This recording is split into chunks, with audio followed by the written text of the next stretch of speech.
usah ku takut, Allah menjagaku. Tak usah ku bimbang, Yesus peliharaku. Tak usah ku susah, Roh Kudus hiburku. Tak usah ku cemas, Dia memberkatiku.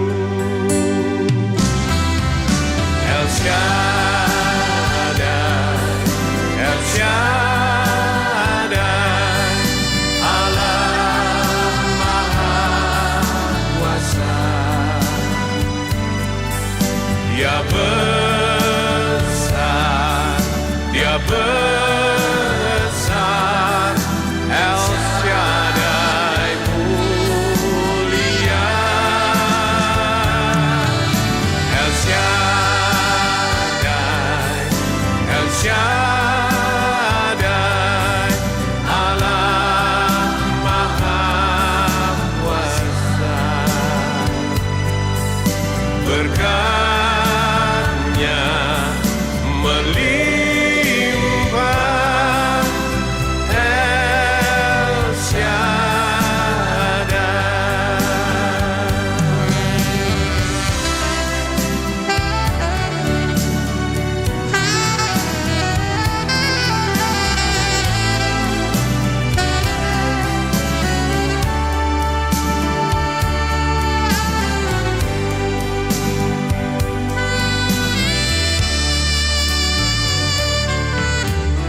Tak usah ku takut, Allah menjagaku. Tak usah ku bimbang, Yesus peliharaku. Tak usah ku susah, Roh Kudus hiburku. Tak usah ku cemas, Dia memberkatiku. El Shaddai, El Shaddai, Allah Maha Kuasa. Dia besar, Dia besar, El Shaddai mulia. El Shaddai, El Shaddai, Allah Maha Kuasa. Berkat-Nya melimpah,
Shalom saudara, kita berjumpa kembali pada kesempatan ini untuk sama-sama mendengarkan firman Tuhan dalam sharing kehidupan.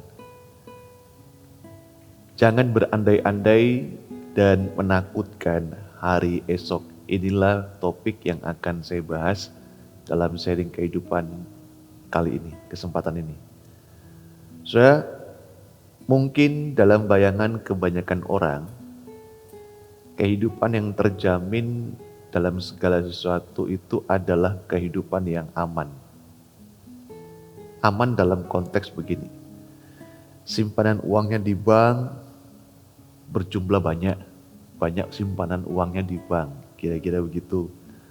Rumah yang dimiliki statusnya adalah hak milik pribadi. Kemudian aset perusahaan total nilainya itu miliaran, bahkan mungkin ratusan miliar atau mungkin triliunan. Kecerdasannya mengelola uang dan pengalamannya menjalankan bisnis sudah banyak diakui oleh banyak orang. Dan semua itu seakan-akan sudah cukup memberikan seseorang rasa nyaman dan aman. Mereka merasa bahwa dengan semua yang saya sebutkan tadi mereka miliki, maka sesungguhnya tidak ada hal lagi yang perlu mereka takutkan dan cemaskan. Semuanya pasti akan berjalan dengan baik, pasti akan berjalan dengan normal-normal saja. Sebaliknya Bapak Ibu Saudara, jika penghasilan seseorang pas-pasan, nggak memiliki tabungan untuk keperluan-keperluan yang terjadi di luar dugaan, dan juga pekerjaan mereka tidak bisa selalu diandalkan, income-nya maksudnya pendapatannya, maka kecemasan dan ketakutan pasti akan memenuhi pikiran mereka dari hari ke hari. Mereka mulai berandai-andai, kalau saja saya memiliki uang 1 miliar ya, atau sekian miliar, pokoknya tergantung dari angan-angan mereka. Kalau saya punya uang sekian miliar, pasti saya nggak akan hidup kayak sekarang ini. Pasti saya nggak akan khawatir dan takut seperti sekarang ini. Uang sekian miliar itu akan saya masukin deposito di bank, kemudian dari hasil bunga deposito saya bisa hidup, menikmati hidup saya, dan sebagainya dan sebagainya. Atau mungkin mereka berandai-andai, andai kata saya menjadi seorang manajer, menjadi seorang direktur, atau kalau satu saat saya menjadi bos, maka hidup saya pasti gak akan seperti sekarang, yang selalu diwarnai dengan ketakutan, kecemasan, kebimbangan, keluh kesah, dan lain sebagainya. Bapak Ibu Saudara yang kasih dalam Tuhan, banyak orang Kristen berpikir bahwa keadaan mereka sekarang ini layak untuk dikhawatirkan, dicemaskan, bahkan layak untuk ditakutkan. Sebaliknya, kehidupan yang berandai-andai, kehidupan yang selalu bermimpi, berangan-angan, sepertinya adalah kehidupan yang aman dan terjamin, meskipun hanya sekedar mimpi, hanya sekedar berangan-angan. Padahal Bapak Ibu Saudara yang kekasih dalam Tuhan, sesungguhnya tidak ada orang yang bisa menjamin hidup kita kelak. Atau kalau saya boleh bertanya begini, saya ubah kalimatnya menjadi sebuah kalimat pertanyaan. Sebenarnya siapa sih yang dapat menjamin keadaan dan hidup kita saat ini menjadi seperti apa nanti? Apakah menjadi seperti ini atau seperti itu di kemudian hari? Siapa yang bisa menjamin? Gak ada saudara. Gak ada seorang pun yang bisa menjamin. Tidak pernah ada jaminan saudara bahwa anak seorang yang dilahirkan dalam keluarga yang kaya raya akan menikmati hari tua yang bahagia. Gak ada. Nggak ada jaminan seorang pengusaha muda yang hari ini mungkin sukses, hari ini berhasil, hari ini mungkin terkenal oleh banyak orang, akan terus bertambah maju dan sukses di kemudian hari. Nggak ada jaminan Bapak Ibu Saudara. Juga nggak ada jaminan bahwa seorang karyawan biasa, seorang pegawai biasa akan tetap menjadi karyawan dan pegawai yang biasa-biasa saja tanpa ada perubahan. Nggak ada yang menjamin. Karena fakta menunjukkan, membuktikan bahwa banyak peristiwa yang terjadi di sekitar kita. Orang-orang kaya yang menabung sekian banyak uang mereka untuk anak-anaknya kelak. Hasilnya apa? Sesuatu terjadi di luar dugaan, tabungannya ludes, dan anak-anaknya gak ada satupun yang akhirnya menjadi orang yang berhasil. Sayang. Sebaliknya, orang-orang yang merintis dari nol, bahkan dari tidak ada modal, atau modalnya minus, modal pinjaman, tapi karena berjumpa dengan seseorang, dan orang itu percaya kepada dia, akhirnya orang itu memberikan kesempatan dan memberikan bantuan modal. Dan setelah dijalankan, dikerjakan, orang yang tidak punya modal dari awalnya tersebut akhirnya menjadi orang yang sukses dalam usaha, sukses dalam bisnis, sukses dalam apapun yang dia kerjakan. Jadi hasil akhir itu di luar kendali kita. Nggak ada yang bisa menjamin. Karena itu nggak ada alasan bagi kita, siapapun kita, untuk terlalu mencemaskan, apalagi sampai menakutkan masa depan kita. Gak ada alasan Bapak Ibu Saudara. Jangan berandai-andai dan menakutkan masa depan. Karena ketakutan yang seperti itu akan menggerogoti dan mengeringkan hidup kita. Kalau sudah demikian, kita akan menjadi orang yang takut. Takut melangkah, takut untuk mencoba, takut untuk tampil, takut gagal, dan ketakutan-ketakutan lainnya yang akhirnya membuat hidup kita tuh gak bisa menghasilkan buah bagi banyak orang, bagi orang-orang di sekitar kita. Ada kisah dalam Alkitab yang menceritakan tentang seorang yang bernama Elia. Kalau saudara baca dalam kitab Yakobus pasal 5 ayat 17, di sana disebutkan bahwa Elia adalah manusia biasa. Tetapi ia akhirnya menjadi manusia yang luar biasa di tangan Tuhan.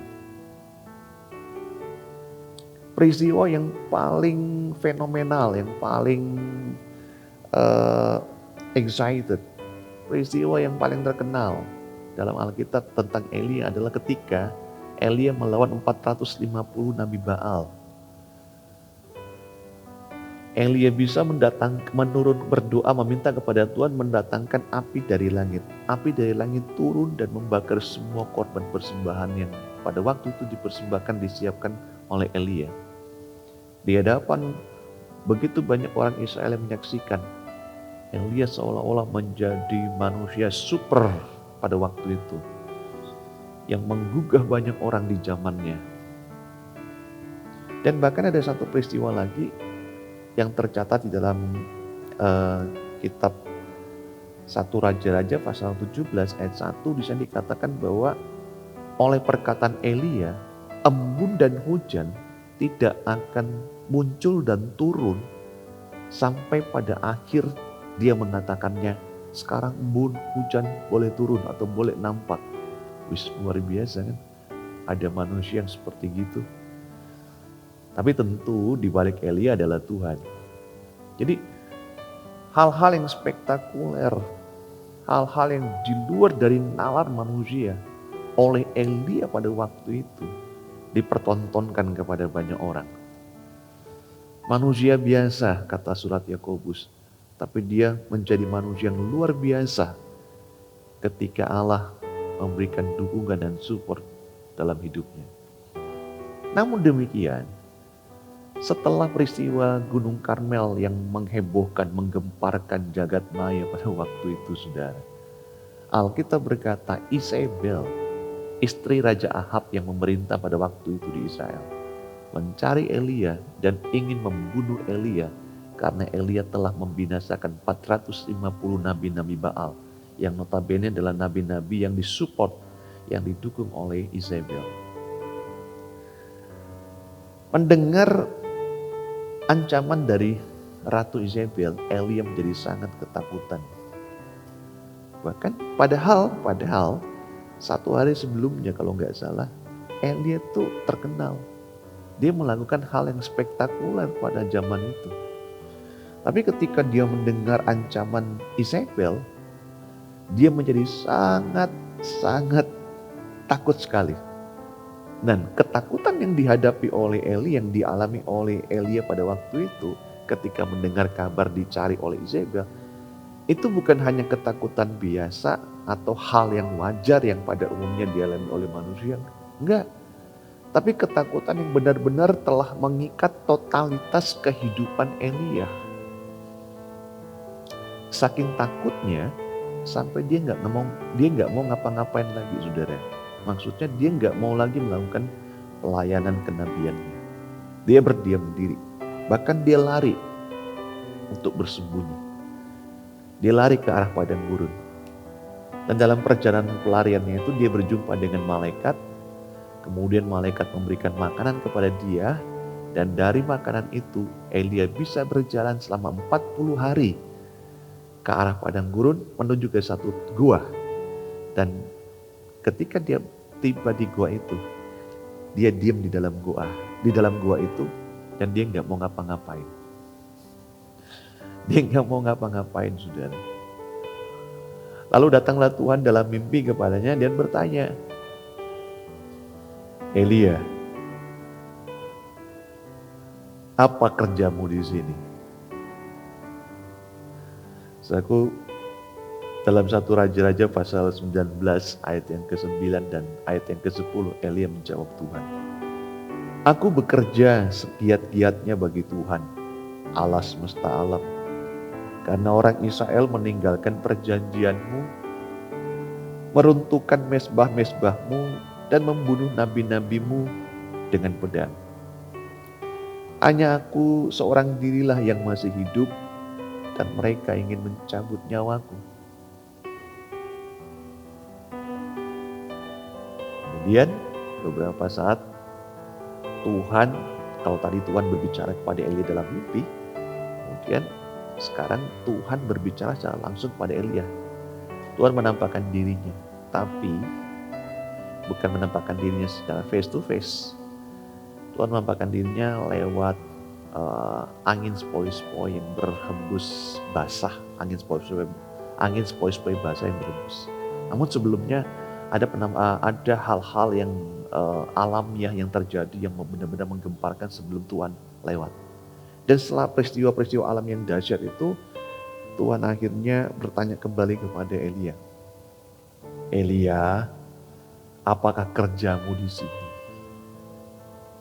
Saudara perhatikan, 2 kali Tuhan bertanya, Elia apa kerjamu?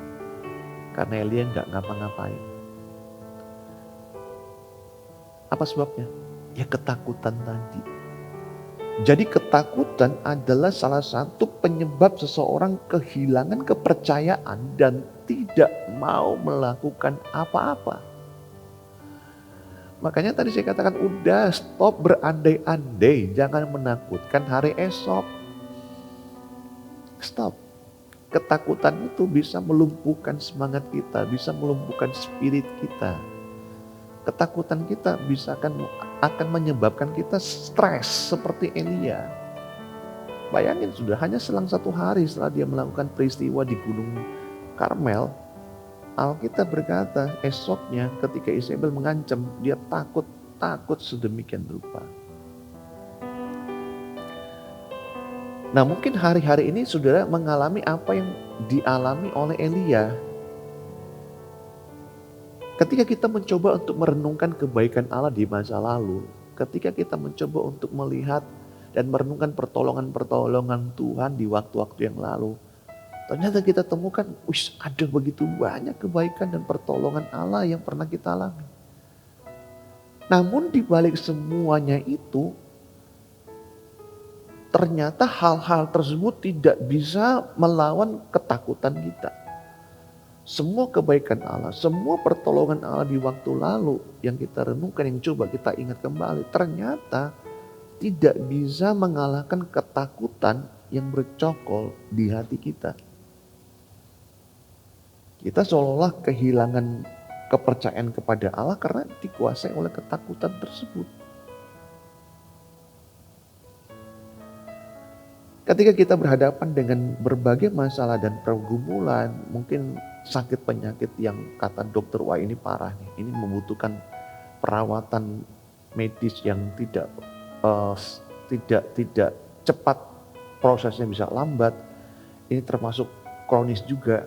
Atau ketika kita menghadapi masalah keuangan yang morat-marit, saingan bisnis yang semakin kompetitif, lalu kemudian teman kantor, teman kerja, atau pimpinan kita di tempat kita kerja tidak menunjukkan wajah yang bersahabat. Jadi setiap hari selalu menampilkan wajah-wajah yang bermusuhan. Lalu atau kita sebagai seorang pelajar, sebagai seorang mahasiswa, teman kita yang dulu sahabat baik, sahabat satu lingkaran, sahabat main, pokoknya teman gaul kemana-mana, sekarang berubah menjadi musuh bebuyutan yang membongkar rahasia, yang menjelek-jelekan kita di belakang dan sebagainya. Kemudian sebagai suami istri, kehidupan rumah tangga hari-hari ini mungkin kacau. Pergumulan saudara belum terjawab, doa-doa saudara terkesan hampa.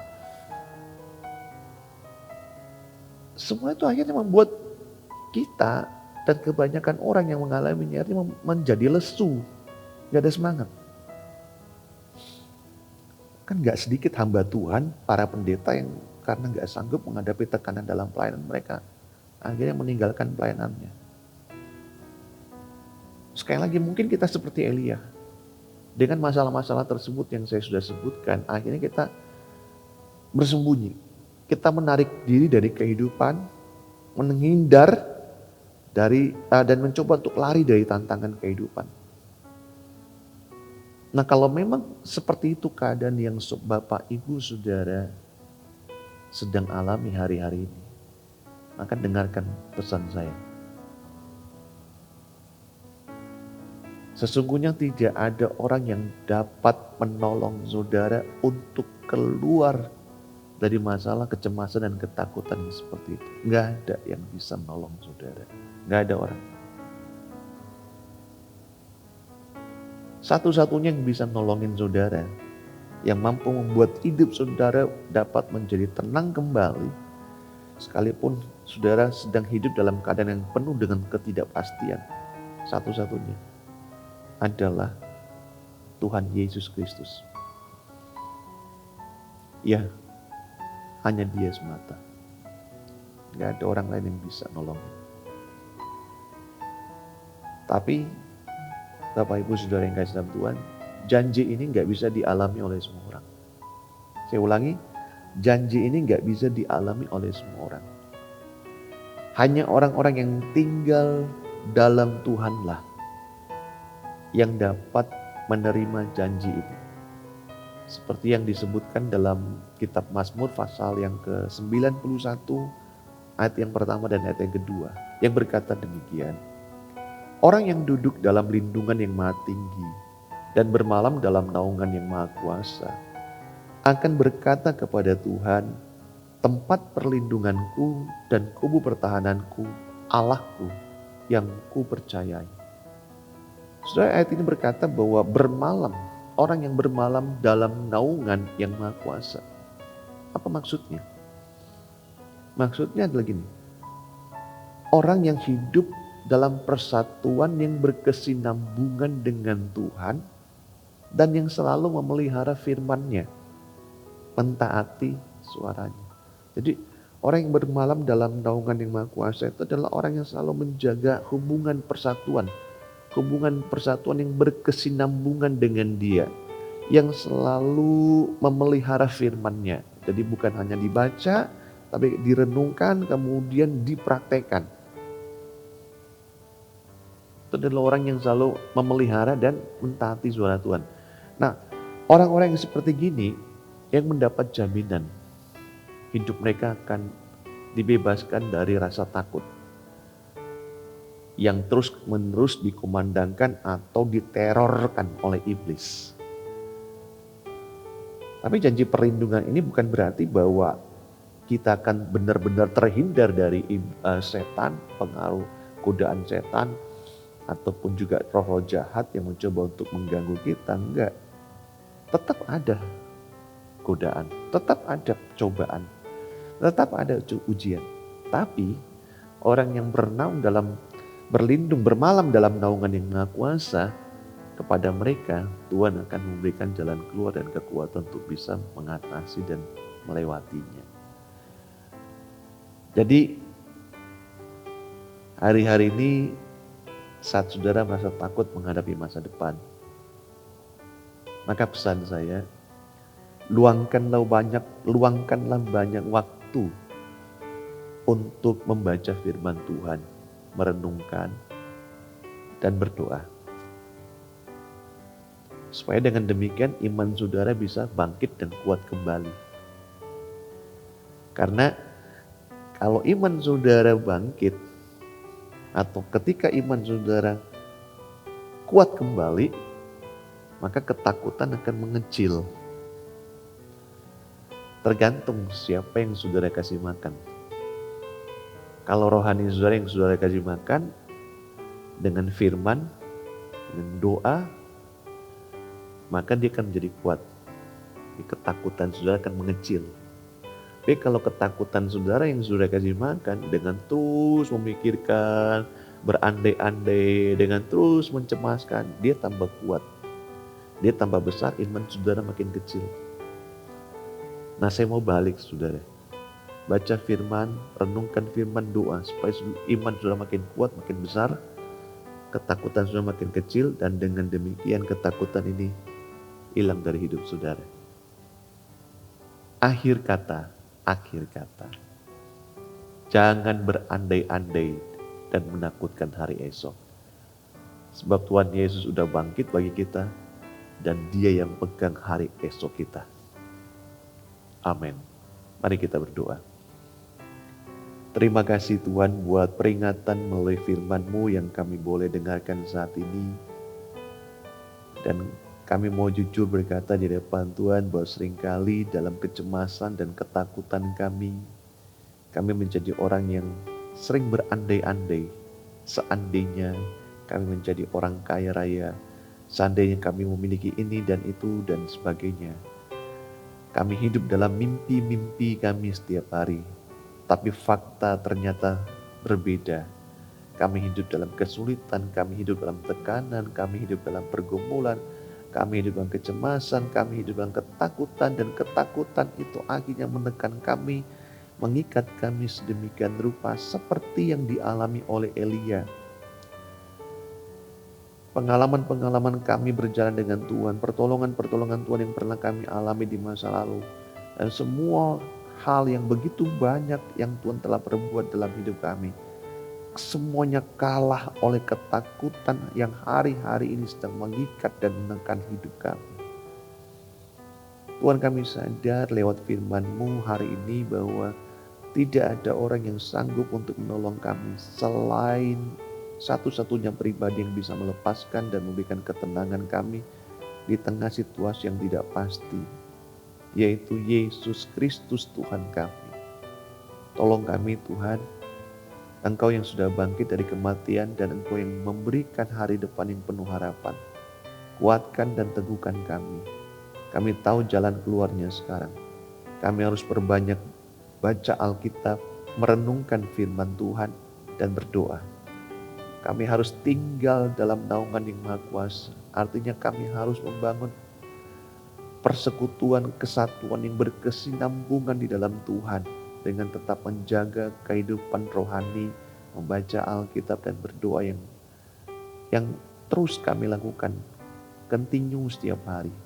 Terima kasih Bapak. Aku berdoa untuk semua pendengar, Tuhan kuatkan mereka, Tuhan hiburkan mereka, Tuhan berikan jalan keluar.